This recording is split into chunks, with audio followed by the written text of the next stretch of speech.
Hoy les presentamos Memorias de una joven formal, de la escritora francesa Simone de Beauvoir.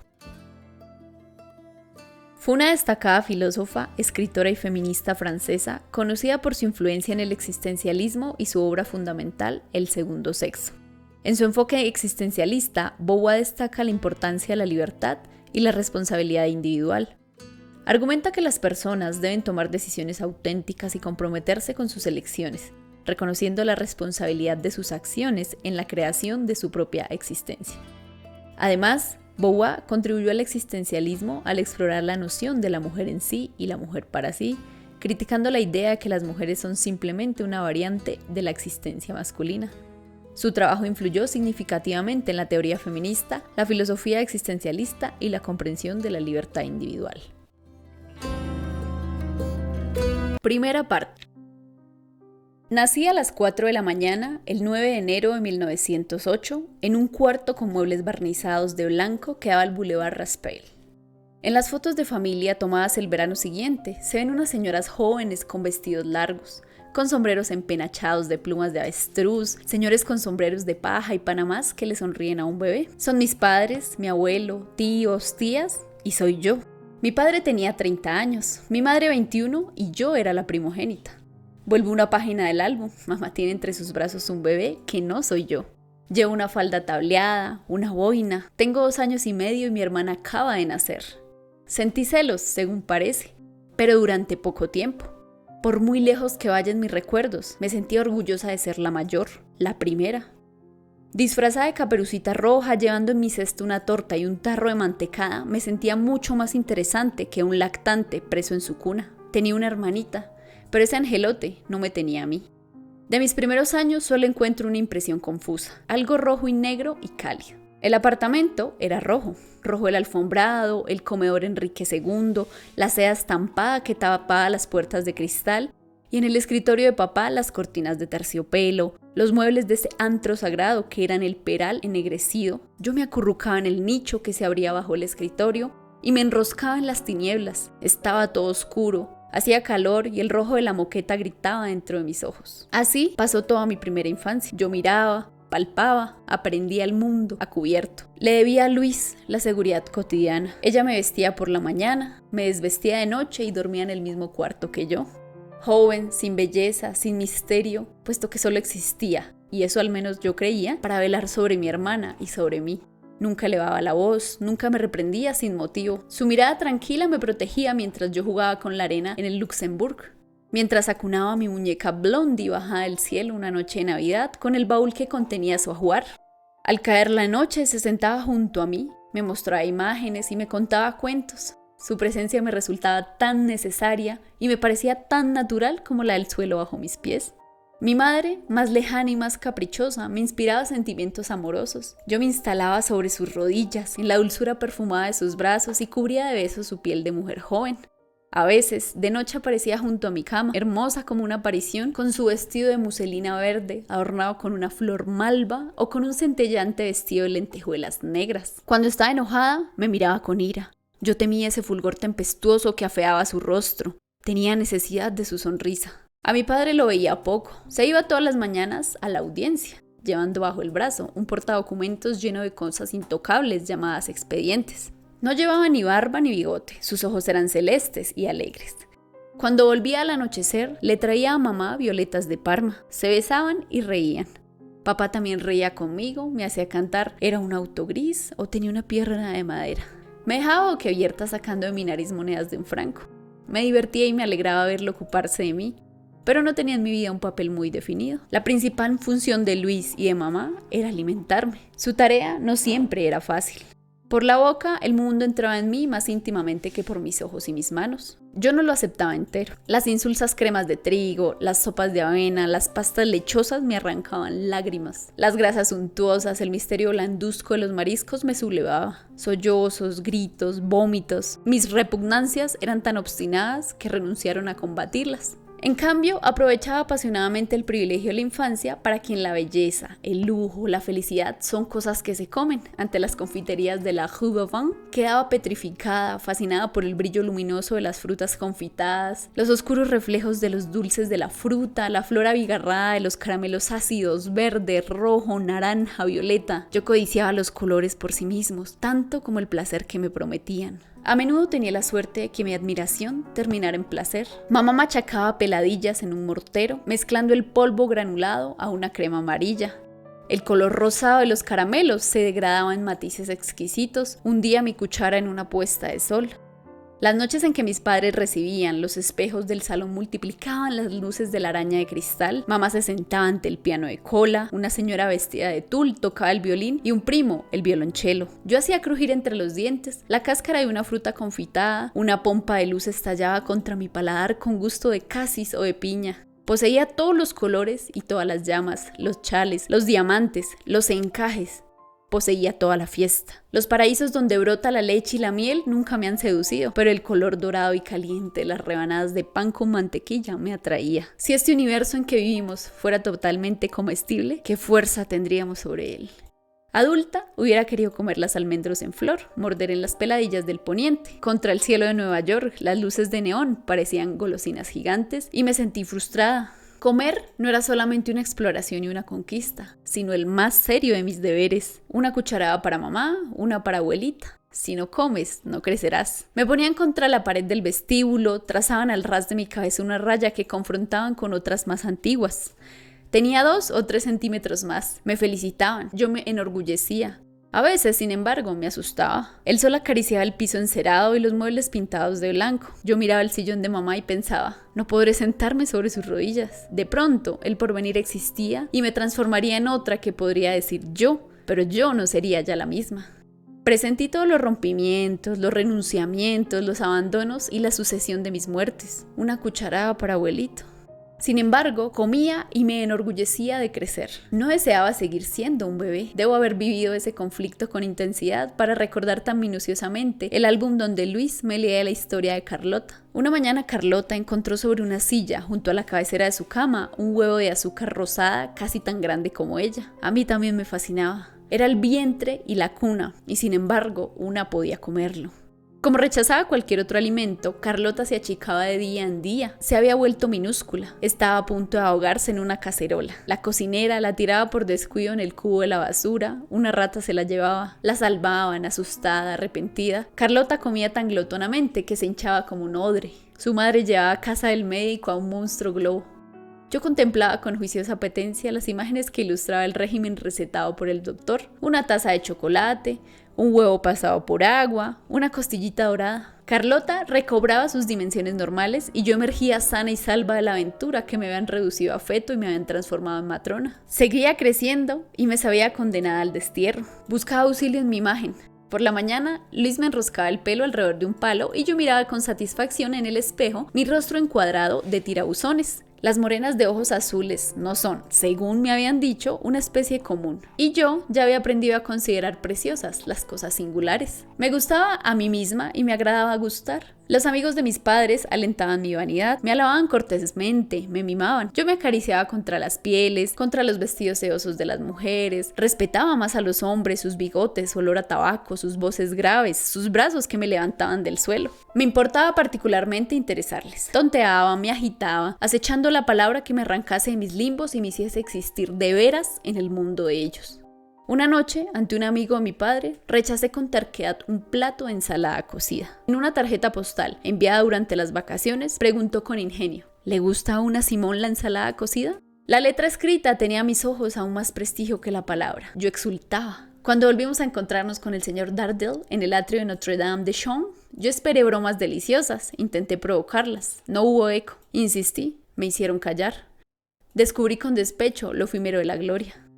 Por lo general esas decepciones me eran evitadas. En casa, el menor acontecimiento suscitaba vastos comentarios. Escuchaban con gusto mis historias, repetían mis ocurrencias. Abuelos, tíos, tías, primos, una abundante familia me garantizaba mi importancia. Además, todo un pueblo sobrenatural se inclinaba sobre mí con solicitud.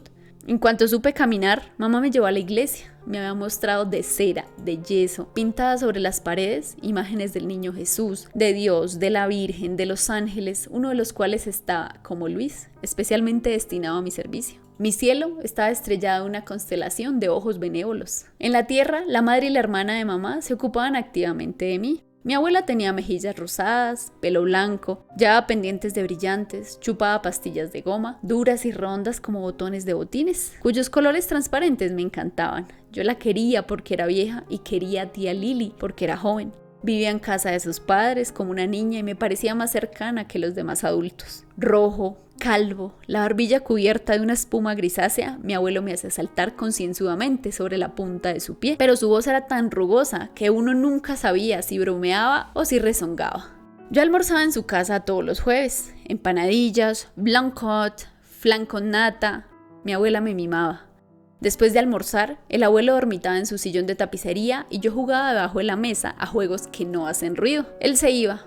Entonces mi abuela sacaba del aparador el trompo metálico sobre el cual colocábamos, mientras giraba, redondeles de cartón multicolores en el trasero de un hombrecito de plomo que ella llamaba Don Cólico. Encendía una cápsula blanca de la cual salía una serpentina oscura. Jugaba conmigo al dominó, a los barcos, a los palillos. Yo me ahogaba un poco en ese comedor más abarrotado que una trastienda de anticuario en las paredes, ni un espacio vacío, tapicerías, platos de loza, cuadros de colores borrosos. Un pavo yacía en medio de un montón de repollos, los veladores estaban cubiertos de terciopelos, de felpas, de encajes de guipur. Las aspidistras, aprisionadas en maceteros de cobre, me entristecían. A veces, tía Lili me llevaba a pasear. No sé por qué azar me llevó varias veces al concurso hípico. Una tarde, sentada a su lado en la tribuna de Issy-les-Moulineaux, vi balancearse en el cielo biplanos y monoplanos. No entendíamos bien. Uno de mis más lejanos y más agradables recuerdos es una temporada que pasé con ella, en casa de una hermana de la abuelita. Habiendo perdido mucho tiempo atrás a su hija y a su marido, la vieja tía Alice se desmoronaba sola y sorda en una casona rodeada de jardín. La pequeña ciudad con sus calles estrechas, sus casas bajas, parecía sacada de uno de mis libros de imágenes. Los póstigos adornados con tréboles y corazones estaban sujetos a la pared por hierros que figuraban pequeños personajes. Los llamadores tenían forma de manos. Una puerta monumental se abría sobre un parque por el cual corrían gamos. Los escaramujos se enroscaban en una torre de piedra. Las viejas solteronas de la aldea me agasajaban. La señorita Elise me daba un pan de especias en forma de corazón. La señorita Marthe poseía un ratón mágico encerrado en una caja de vidrio. Había que introducir por una ranura un cartón sobre el cual había una pregunta escrita. El ratón giraba y enderezaba su hocico hacia un casillero. La respuesta estaba impresa sobre una hoja de papel. Lo que más me maravillaba eran los huevos decorados con dibujos al carbón que ponían las gallinas del Dr. Mas. Yo los recogía con mis propias manos, cosa que me permitió más tarde contestar a una amiguita escéptica. Los recogí yo misma. En el jardín de tía Alice me gustaban los tejos bien podados, el piadoso olor de boj y, bajo una glorieta, un objeto tan deliciosamente equívoco como un reloj de carne, una roca que era un mueble, una mesa de piedra. Una mañana hubo una tormenta. Yo jugaba con tía Lili en el comedor cuando el rayo cayó sobre la casa. Era un gran acontecimiento que me llenó de orgullo. Cada vez que me ocurría algo tenía la impresión de ser alguien. Conocí un placer más sutil. Sobre la pared del edificio crecían clematíes. Una mañana, tía Alice me llamó con voz seca. Una flor yacía en el suelo. Me acusó de haberla cortado. Tocar las flores del jardín era un crimen cuya gravedad yo no ignoraba, pero yo no lo había cometido y protesté. Tía Alice no me creyó. Tía Lili me defendió fogosamente. Era la delgada de mis padres, mi único juez. Tía Alice, con su rostro lleno de lunares, se parecía a las hadas malas que persiguen a los niños. Yo asistía complacida al combate que las fuerzas del bien libraban en mi favor contra el error y la injusticia. En París, padres y abuelos se pusieron de mi parte con indignación y saboreé el triunfo de la virtud. Protegida, mimada, divertida con la incesante novedad de las cosas, yo era una niña muy alegre. Sin embargo, algo andaba mal, puesto que unas rabietas terribles me arrojaban al suelo, amoratada y convulsionada. Tengo 3 años y medio. Almorzamos en la terraza soleada de un gran hotel. Eran Divon-les-Bains. Me da una ciruela roja y empiezo a pelarla. No, dice mamá, y caigo chillando sobre el suelo. Grito a lo largo del Boulevard Raspail porque Luis me saca del Square Boycott, donde está haciendo flanes de arena. En estos momentos, ni la mirada tormentosa de mi mamá, ni la voz serena de Luis, ni las intervenciones extraordinarias de papá me alcanzaban. Chillaba tan fuerte durante tanto tiempo que en el Luxembourg me tomaron varias veces por una niña mártir. Pobrecita, dijo una señora tendiéndome un caramelo. Se lo agradecí con un puntapié. Ese episodio fue muy comentado. Una tía obesa y bigotuda que manejaba la pluma lo contó en La Pub Model. Yo compartía la reverencia que inspiraba a mis padres, el papel impreso. A través del relato que me leyó Luis, me sentí un personaje. Poco a poco, sin embargo, sentí cierto malestar. La pobre Luis lloraba a menudo amargamente añorando sus ovejas. Había escrito mi tía. Luis nunca lloraba, no poseía ovejas, me quería. ¿Y cómo se puede comparar a una niña con unos corderos? Aquel día sospeché que la literatura solo mantiene con la verdad unas relaciones problemáticas. A menudo me he interrogado sobre la razón y el sentido de mis rabietas. Creo que se explican en parte por una vitalidad fogosa y por un extremismo al cual nunca he renunciado del todo. Llevaba mis repugnancias hasta el vómito, mis deseos hasta la obsesión. Un abismo separaba las cosas que me gustaban de las que no me gustaban. No podía aceptar con indiferencia la caída que me precipitaba de la plenitud al vacío, de la buenaventuranza al horror. Si la consideraba fatal, me resignaba. Nunca me enojé contra un objeto, pero me negaba a ceder a esa fuerza impalpable, las palabras. Lo que me sublevaba era que en una frase lanzada al descuido, como debes hacerlo, no debes hacerlo, arruinar en un instante mis empresas y mis alegrías. Lo arbitrario de las órdenes y de las prohibiciones contra las que chocaba denunciaba su inconsistencia. Ayer pelé un melocotón. ¿Por qué no esa ciruela? ¿Por qué dejar mis juegos justo en este minuto? En todas partes encontraba obligaciones, en ninguna parte su necesidad. En el corazón de la ley que me abrumaba con el implacable rigor de las piedras, yo entreveía una ausencia vertiginosa. Me sumergía en ese abismo, la boca desgarrada por los gritos, aforrándome al suelo, pataleteando, o ponía mi peso de carne al etéreo poder que me tiranizaba. Lo obligaba a materializarse, me encerraban en un cuarto oscuro entre escobas y plumeros. Entonces podía golpear con los pies y las manos en muros verdaderos, en vez de debatirme contra voluntades inasibles. Yo sabía que esa lucha era vana desde el momento en que mamá me había arrebatado de las manos la ciruela sangrienta, en que Luis había guardado en su bolsa mi pala y mis moldes. Yo estaba vencida, pero no me rendía. Cumplía el trabajo de la derrota. Mis sobresaltos, las lágrimas que me cegaban, quebraban el tiempo, borraban el espacio, abolían a la vez el objeto de mi deseo y los obstáculos que me separaban de él. Me hundía en la noche de la impotencia. Ya nada quedaba, salvo mi presencia desnuda, y ella explotaba en largos lamentos. Los adultos no solamente contrariaban mi voluntad, sino que me sentían la presa de sus conciencias. A veces, estas hacían el papel de un amable espejo. También tenían el poder de embrujarme, me transformaban en animal, en cosa. «¿Qué lindas pantorrillas tiene esa chica?», dijo una señora que se inclinó para palparme. Si yo hubiera podido decir, «Esta señora es una tonta, me considera como si fuera un perro», me habría salvado. Pero a los 3 años no tenía ningún recurso contra esa voz melosa, esa sonrisa golosa, salvo la de arrojarme gritando a la acera. Más adelante aprendí algunas defensas, pero mis exigencias aumentaron. Bastaba para herirme el que me trataran como un bebé, limitada en mis conocimientos y en mis posibilidades, no por eso dejaba de considerarme una verdadera persona. En la plaza Saint-Sulpice, de la mano de mi tía Marguerite, que no sabía hablarme muy bien, me pregunté de pronto, ¿cómo me ve? Y sentí un agudo sentimiento de superioridad, porque yo conocía mi interior y ella lo ignoraba. Engañada por las apariencias, no sospechaba viendo mi cuerpo inacabado que dentro de mí nada faltaba. Me prometí no olvidar cuando fuera mayor que a los 5 años uno es un individuo completo. Era lo que negaban los adultos cuando me demostraban condescendencia y me ofendían. Tenía susceptibilidades de inválido. Si la abuelita hacía trampa en las cartas, era para hacerme ganar. Si tía Lili me proponía una adivinanza demasiado fácil, entraba en trance. A menudo sospechaba que las personas mayores representaban comedias. Las apreciaba demasiado para imaginar que se engañaran a sí mismas. Suponía que se las inventaban a propósito para burlarse de mí. Al final de una comida de cumpleaños, el abuelito quiso hacerme brindar. Tuve un ataque. Un día que había corrido, Luis tomó un pañuelo para secar mi frente bañada en sudor. Me debatí, huraña, su gesto me había parecido falso. En cuanto presentía, razonablemente o no, que abusaban de mi ingenuidad para manejarme, me rebelaba. Mi violencia intimidaba, me reñían, me castigaban un poco. Era raro que me abofetearan. Cuando la tocan, Simón se pone morada, decía mamá.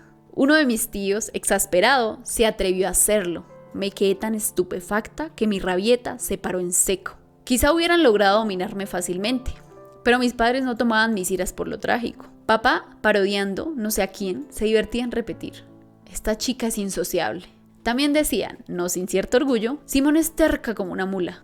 Saqué ventaja, tenía caprichos, desobedecía por el mero placer de no obedecer. En las fotos de familia saco la lengua, vuelvo la espalda, a mi alrededor todos ríen. Esas leves victorias me alentaron a no considerar como insalvables las reglas, los ritos, la rutina. Ellas son la raíz de cierto optimismo que sobrevivió a todos los adiestramientos. En cuanto a mis derrotas, no engendraban en mí ni humillación ni resentimiento. Cuando cansada de llantos y gritos terminaba por capitular, estaba demasiado agotada para rumiar mis penas. A menudo hasta olvidaba la razón de mi rabia. Avergonzada de un exceso para el cual ya no encontraba en mí justificación, solo sentía remordimientos. Se disipaban pronto porque no me costaba obtener mi perdón. Después de todo, mis furias compensaban lo arbitrario de las leyes que me esclavizaban. Me evitaron hundirme en silenciosos rencores. Nunca discutí seriamente la autoridad. Las conductas de los adultos solo me parecían sospechosas, en la medida en que reflejaban el equívoco de mi condición infantil. Era contra esta, en efecto, que yo me sublevaba, pero aceptaba sin la menor reticencia los dogmas y los valores que me proponían. Las dos categorías mayores sobre las cuales se ordenaba mi universo eran el bien y el mal.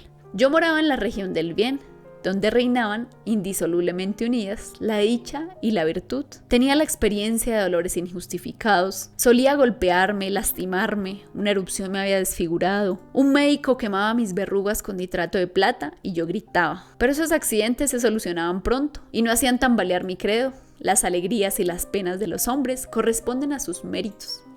Viviendo en la intimidad del bien, supe enseguida que éste comprendía matices y grados. Yo era una niña buena y cometía faltas. Mi tía Alice rezaba mucho. Seguramente iría al cielo, pero se había mostrado injusta conmigo. Entre las personas que yo debía amar y respetar, había algunas que mis padres criticaban sobre ciertos puntos. Ni siquiera la abuelita y el abuelito escapaban a sus críticas. Seguían enemistados con unos primos que mamá veía a menudo y me parecían muy simpáticos. La palabra enemistad, que evocaba ovillos inextricablemente embarullados, me disgustaba. ¿Por qué se enemista la gente? ¿Cómo? Me parecía lamentable estar enemistado. Yo adoptaba totalmente la causa de mamá. ¿A dónde fueron ayer?, preguntaba tía Lily. No se lo diré, mamá me lo ha prohibido. Ella cambiaba con mi madre una larga mirada. A veces hacían comentarios desfavorables. Entonces tu mamá está siempre en la calle. Su malevolencia los desprestigiaba sin rozar a mamá. Por otra parte, no alteraba en nada el efecto que sentía por ellos. Me parecía natural y en cierto sentido satisfactorio que esos personajes secundarios fuesen menos irreprochables que las divinidades supremas. Luis y mis padres tenían el monopolio de la infabilidad. Una espada de fuego separaba el bien del mal. Nunca había visto a este último frente a frente. A veces la voz de mis padres se endurecía. Esa indignación, esa ira, me permitían adivinar que aún entre las personas que los rodeaban habían almas verdaderamente negras. No sabía cuáles e ignoraba sus crímenes. El mal guardaba sus distancias. Yo solo imaginaba esos secuaces a través de figuras míticas. El diablo, el hada caraboz, las hermanas de la Cenicienta. Al no habernos encontrado en carne y hueso, los reducía a su pura esencia. El malo pecaba como quema el fuego, sin excusa, sin recurso. El infierno era su lugar natural. La tortura su destino y me hubiera parecido sacrilegio apiadarme de sus tormentos. A decir verdad, los borceguís de hierro candente con lo que los enanos calzaban los pies de la madrastra de Blancanieves, las llamas donde ardía Lucifer, nunca evocaban en mí la imagen de una carne sufriente. Ogros, brujas, demonios, madrastras y verdugos. Esos seres inhumanos simbolizaban un poder abstracto y sus suplicios ilustraban abstractamente su justa derrota. Cuando fui a Lyon con Luis y mi hermana, abrigué la esperanza de afrontar al enemigo a rostro descubierto. Nos habían invitado unos primos lejanos que vivían en los alrededores de la ciudad, en una casa rodeada de un gran parque. Mamá me advirtió que los chicos Sirmión ya no tenían madre, que no siempre eran juiciosos y no recitaban bien sus oraciones. No debía preocuparme si se reían de mí cuando rezaba. Creí comprender que su padre, un viejo profesor de medicina, se burlaba de Dios. Me envolví en la blanca túnica de Santa Blandín arrojada a los leones. Sufrí una decepción, pues nadie me atacó. El tío Sirmión mascullaba al salir de casa. Hasta luego, que Dios os bendiga. Por lo tanto no era un pagano. Mis primos eran 7 y tenían entre 10 y 20 años. Se conducían evidentemente de manera insólita. Por las rejas del parque lanzaban piedras a los chicos de la calle, se peleaban, atormentaban a una huerfanita idiota que vivía con ellos. De noche, para aterrorizarla, sacaban del consultorio de su padre un esqueleto cubierto con una sábana. Aunque me desconcertaban, esas anomalías me parecían benignas. No descubrí en ellas la insondable negrura del mal. Jugué apaciblemente entre los macizos de hortensias y el reverso del mundo permaneció oculto para mí. Una noche, sin embargo, creí que la tierra se había movido bajo mis pies. Mis padres habían venido a reunirse con nosotros. Una tarde, Luis nos llevó a mi hermana y a mí a un kermés donde nos divertimos mucho. Nos quedamos hasta el anochecer. Volvíamos conversando, riendo. Yo mordisqueaba uno de esos objetos falsos que tanto me gustaban, animales de regaliz. Cuando mamá apareció en un recodo del camino, llevaba la cabeza envuelta en una bufanda de muselina verde y tenía el labio superior hinchado. ¿Qué horas de volver eran esas? Ella era mayor, era la señora, tenía derecho a reprender a Luis. Pero no me gustó su mueca, ni su voz. No me agradó ver encenderse en los ojos pacientes de Luis algo que no era amistoso. Aquella noche, u otra noche, pero en mi recuerdo los dos incidentes están estrechamente ligados, me encontré en el jardín con Luis y otra persona que no identifico. Estaba oscuro, en la fachada sombría brillaba una ventana iluminada y abierta. Se veían dos siluetas y se oían voces agitadas. «El señor y la señora ya están riñendo», dijo Luis. Entonces el universo se tambaleó. Imposible que papá y mamá fuesen enemigos, que Luis fuese la enemiga de ellos. Cuando lo imposible ocurre, el cielo se mezcla con el infierno, las tinieblas se confunden con la luz. Me hundí en el caos que presidió a la creación. Esa pesadilla no duró. Al día siguiente mis padres tenían su sonrisa y su voz de todos los días. El comentario de Luis me quedó en el corazón, pero lo deseché. Había muchos pequeños hechos que quedaban así amortajados en la bruma. Esa aptitud para desechar acontecimientos que, sin embargo, sentía con bastante fuerza como para olvidarlos nunca, es uno de los rasgos que más me impresionan cuando rememoro mis primeros años. El mundo que me enseñaban se ordenaba armoniosamente en función de coordenadas fijas y de categorías inamovibles. Las nociones neutras habían sido desterradas. No había término medio entre el traidor y el héroe, el renegado y el mártir. Todo fruto no comestible era venenoso. Me aseguraban que yo quería a todos los miembros de mi familia, incluso a mis tías abuelas menos atractivas. En cuanto empecé a balbucear, mi experiencia desmintió ese esencialismo. Lo blanco rara vez era íntegramente blanco. La negrura del mal se esfumaba.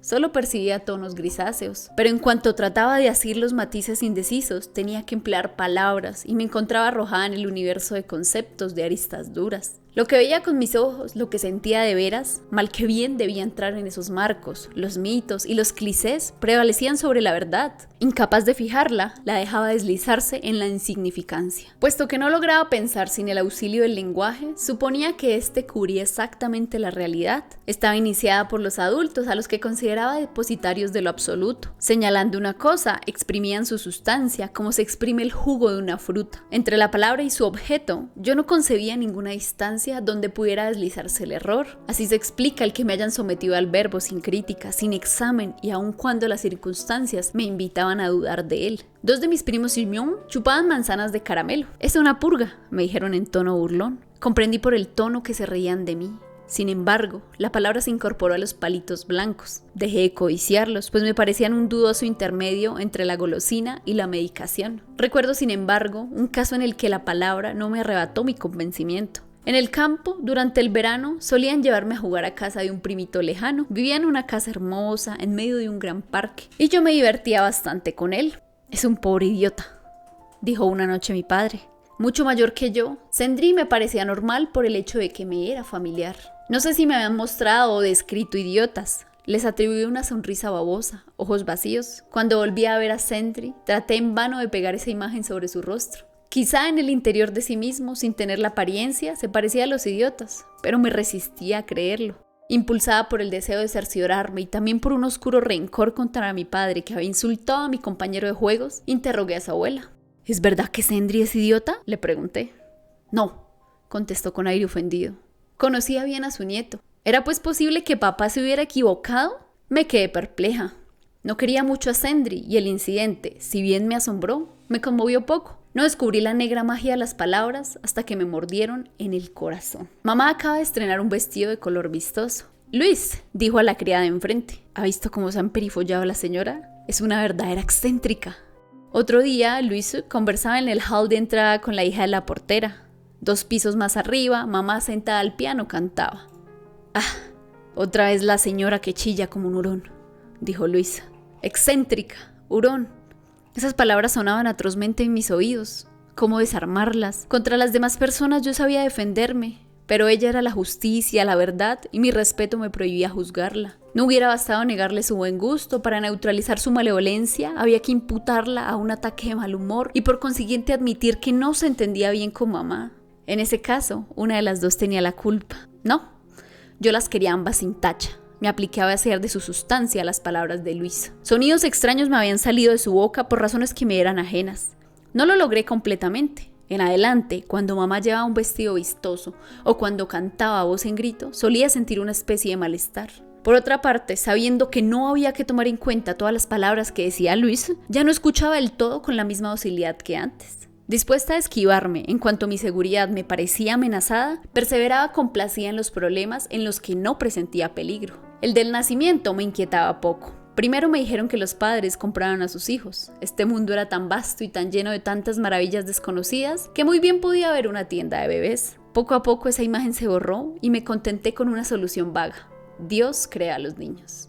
Había sacado a la tierra del caos, a Adán del barro. Nada extraordinario que hiciera surgir un bebé en un Moisés. El recurso a la voluntad divina tranquilizaba mi curiosidad. A grosso modo, lo explicaba todo. En cuanto a los detalles, yo me decía que poco a poco los iría descubriendo. Lo que me intrigaba era el cuidado de mis padres por ocultarme ciertas conversaciones. Cuando me oían llegar, bajaban la voz o callaban. Había por lo tanto cosas que yo hubiera podido comprender y que no debía saber.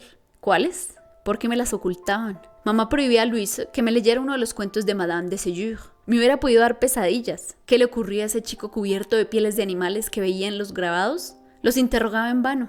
Osito me parecía como la encarnación misma del secreto. Los grandes misterios de la religión eran demasiado lejanos y demasiado difíciles para sorprenderme, pero el familiar milagro de Navidad me hizo reflexionar. Me pareció incongruente que el omnipotente niño Jesús se divirtiera en bajar por las chimeneas como un vulgar desollinador. Agité largamente la cuestión en mi cabeza y terminé por confiar a mis padres que me confesaron la verdad. Lo que me sorprendió fue el hecho de haber creído tan sólidamente en una cosa que no era verdad, que pudiera haber certidumbres falsas. No saqué de ello conclusiones prácticas. No me dije que mis padres me habían engañado, que podrían seguir engañándome. Sin duda, no les habría perdonado una mentira que me hubiera frustrado o herido. Me habría sublevado y me habría vuelto desconfiada. Pero no me sentía más decepcionada que el espectador a quien el ilusionista explica uno de sus trucos. E incluso había sentido tal felicidad al descubrir junto a mi zapato a Blondine sentada sobre su baúl que más bien les estaba agradecida a mis padres por su superchería. Quizá también les habría guardado rencor si no hubiera sabido la verdad por ellos. Reconociendo que me habían engañado, me convencieron de su franqueza. Hablaban como una persona mayor, orgullosa de mi nueva dignidad, admití que se hubiera engañado al bebé que yo ya no era. Me pareció normal que siguieran mitificando a mi hermana menor. Yo había pasado al bando de los adultos y presumí que en adelante la verdad me estaría garantizada. Mis padres respondían con condescendencia a mis preguntas. Mi ignorancia se disipaba en cuanto la formulaba. Había sin embargo una deficiencia de la que yo tenía conciencia. A los ojos de los adultos, las manchas negras alineadas en los libros se convertían en palabras. Yo las miraba, para mí también era visible y no sabía verlas. Me habían hecho jugar desde muy pronto con letras. A los 3 años repetía que la O se llama O. La S era una S. Como una mesa es una mesa. Yo conocía más o menos el alfabeto, pero las páginas impresas seguían callando. Un día brotó una chispa en mi cabeza. Mamá había abierto sobre la mesa del comedor el método Rimbaud. Yo contemplaba la imagen de una vaca, vache, y las 2 letras, C, H, que se pronunciaban sh. Comprendí de pronto que no poseían un nombre a la manera de los objetos, sino que representaban un sonido. Comprendí lo que es un signo. Aprendí enseguida a leer. Sin embargo, mi pensamiento se detuvo a mitad del camino. Yo veía en la imagen gráfica el exacto revés del sonido que le correspondía. Emanaban juntos de la cosa que expresaban, de manera que su relación no tenía nada de arbitrario. La inteligencia del signo no implicó la de la convención. Por eso me resistí vivamente cuando la abuelita quiso enseñarme las notas. Sobre un pentagrama. Esa línea, me explicó. Me indicaba con una aguja de tejer los redondeles inscritos sobre un pentagrama. Esa línea, me explicó, indicaba tal tecla del piano. ¿Por qué? ¿Cómo? Yo no veía nada común entre el papel rayado y el teclado. Cuando pretendía ponerme deberes injustificados, me rebelaba. También recusaba las verdades que no reflejaban lo absoluto. Solo quería ceder a la necesidad. Las decisiones humanas dependían más o menos del capricho. No pesaban lo bastante para forzar mi adhesión. Durante días me resistí. Terminé por rendirme. Un día supe solfeo, pero tuve la impresión de aprender las reglas de un juego, no de adquirir un conocimiento. En cambio, entré sin dificultad en la aritmética, pues creía en la realidad de las cifras. En el mes de octubre de 1913, yo tenía 5 años y medio. Decidieron hacerme entrar en un colegio de nombre tentador, el Colegio de Sir. La directora de las clases elementales, la señorita Fayette, me recibió en un despacho solemne de puertas tapizadas. Mientras hablaba con mamá, me acariciaba el pelo. No somos institutrices, sino educadoras, explicaba. Llevaba una blusa cerrada, una falda negra y me pareció demasiado empalagosa. Me gustaba lo que ofrecía alguna resistencia. Sin embargo, la víspera de mi primera clase me puse a saltar de alegría. Mañana voy al colegio. No siempre te divertirá, me dijo Luis. Por una vez se equivocaba, estaba segura de ello. La idea de entrar en posesión de una vida propia me embriagaba. Hasta entonces había crecido al margen de los adultos. En adelante tendría mi cartera, mis libros, mis cuadernos, mis deberes. Mi semana y mis días se recortarían según mis propios horarios. Entreveía un porvenir que en vez de separarme de mí misma, se depositaría en mi memoria. De año en año me enriquecería aunque siguiese siendo fielmente esa colegiala cuyo nacimiento celebraba en aquel instante. No sufrí ninguna decepción. Todos los miércoles, todos los sábados, participaba durante 1 hora en una ceremonia sagrada cuya pompa transfiguraba toda mi semana. Las alumnas se sentaban alrededor de una mesa ovalada. Entronizada en una especie de cátedra, la señorita Fayette presidía. Desde lo alto de su marco, Adeline Désir, una jorobada que las altas esferas se ocupaban de hacer beatificar, nos vigilaba. Nuestras madres, instaladas en unos sofás de lustrina negra, bordaban y tejían. Según que hubiéramos sido más o menos juiciosas, nos otorgaban notas de conducta que al final de la clase recitábamos en voz alta. La señorita las escribía en su registro. Mamá me clasificaba siempre con 10. Un 9 nos hubiera deshonrado. La señorita nos distribuía unos bonos que cambiábamos al final del trimestre por libros con canto dorado. Luego se plantaba en el marco de la puerta, depositaba un beso en nuestras frentes, buenos consejos en nuestros corazones. Yo sabía leer, escribir, contar un poco. Era la estrella del grado 0. Para las fiestas de Navidad me pusieron un vestido blanco ribeteado de un galón dorado e hice de niño Jesús. Las otras niñas se arrodillaban ante mí. Mamá supervisaba mis deberes y me hacía recitar cuidadosamente mis lecciones. Me gustaba aprender. La historia sagrada me parecía aún más divertida que los cuentos de Perrault, puesto que los prodigios que relataban habían ocurrido de verdad. Me encantaban también los mapas de mi atlas. Me conmovía la soledad de las islas, la osadía de los cabos, la fragilidad de esa lengua de tierra que une las penínsulas a los continentes. Conocí de nuevo ese éxtasis geográfico cuando adulta vi desde el avión a Córcega y a Cerdeña inscribirse en el azul del mar. Cuando volví a encontrarme en Calcis, iluminada por un sol verdadero, la idea perfecta de un istmo estrangulado entre 2 mares, formas rigurosas, anécdotas firmemente talladas en el mármol de los siglos. El mundo era un álbum de imágenes de colores brillantes que yo hojeaba con embeleso. Si lo tomé tanto gusto al estudio es porque mi vida cotidiana ya no me llenaba. Vivía en París, en un decorado plantado por la mano del hombre y perfectamente domesticado. Calles, casas, tranvías, faroles, utensilios. Las cosas, tersas como conceptos, se reducían a sus funciones. El Luxembourg, como macizos intocables césped prohibido, solo era para mí un terreno de juego. Por momentos, un desgarrón dejaba entrever, tras la tela pintada, profundidades confusas. Los túneles del metro huían al infinito hacia el corazón secreto de la tierra. En el Boulevard Montparnasse, sobre el emplazamiento que hoy ocupa la Couple, se extendía un depósito de carbón juglar, de donde salían hombres con los rostros embadurnados, las cabezas cubiertas con bolsas de arpillera. Entre los montones de coque y de antracita, como entre el hollín de las chimeneas, rondaban en pleno día esas tinieblas que Dios había separado de la luz. Pero yo no tenía ninguna vinculación con ellos. En el universo civilizado en que yo estaba encerrada, pocas cosas me asombraban, pues ignoraba dónde empieza y dónde termina el poder del hombre. Los aviones, los dirigibles que a veces atravesaban el cielo de París, deslumbraban mucho más a los adultos que a mí. En cuanto a las distracciones, no se me ofrecían muchas. Mis padres me llevaron a ver desfilar por los Champs-Élysées a los soberanos ingleses, asistí a algunos cortejos de carnaval y más adelante al entierro de Gallieni.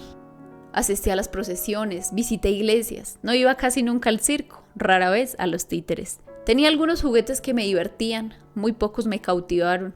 Me gustaba pegar los ojos al estereoscopio que transformaba 2 fotografías anonadinas en una escena de 3 dimensiones, o ver girar en el cinetoscopio una banda de imágenes inmóviles cuya rotación engendraba el galope de un caballo. Me dieron una especie de álbum cuyas imágenes se animaban con un golpecito.